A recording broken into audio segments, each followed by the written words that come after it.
தமிழ் மக்களுக்கு வணக்கம். பாருங்கள், நான் தில்லிக்காட்டு வந்திருக்கேன். இங்கே நம்ம தமிழ்நாடு அரசால் நடத்தப்படுற ஒரு உணவகம் இருக்குது, தமிழ்நாடு டூரிசம் டெவலப்மெண்ட் கார்பரேஷன்ட்டு. இங்கே பாருங்கள், எதுவுமே தமிழில் கிடையாது. சார், காஃபி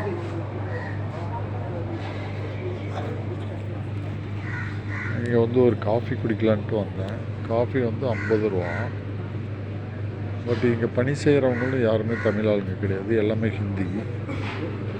நம்ம வரி பணத்தில் நடத்துகிற ஒரு கடை டெல்லியில் இருக்குது. அதில் வேலை செய்கிறவங்க ஹிந்திக்காரங்களாக இருக்காங்க. ஹிந்தி தெரிஞ்சவங்க தமிழருங்க எத்தனையோ பேர் டெல்லியிலையும் இருக்காங்க. அவங்களெலாம் வேலைக்கு வைக்கல. ஃபுட்டுன்னு பார்த்தோம்னா எல்லாமே சைவ ஃபுட்டாக தான் இருக்குது. எதுவுமே இப்போ நான்வெஜ்ஜு, நம்மளாம் நான்வெஜ்ஜு சாப்பிட்றது இல்லையா என்னன்ட்டு தெரியல. தமிழ் மக்கள்லாம் சாப்பிட மாட்டாங்கன்னு முடிவு பண்ணிட்டாங்க என்னன்னு தெரியல. இங்கே எல்லாமே இட்லி, தோசை, சாம்பார், வடை, பூரி அப்படின்னு தான் இருக்குது. இல்லையா எதுவும் இப்போ செட்டிநாடு சிக்கன் மசாலா அப்படின்ட்டு ஏதாச்சும் இருக்கான்னு பார்த்தா எதுவுமே கிடையாது.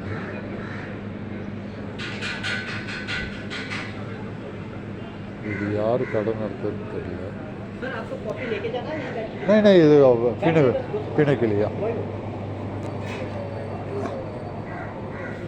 பாருங்க, இங்கே பணி செய்கிறவங்க யாருமே தமிழே பேசல.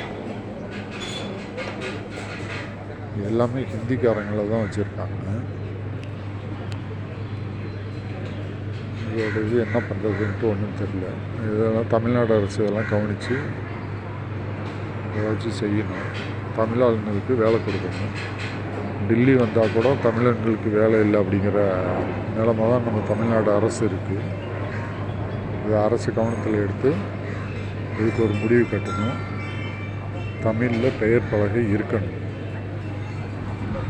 நன்றி, வணக்கம்.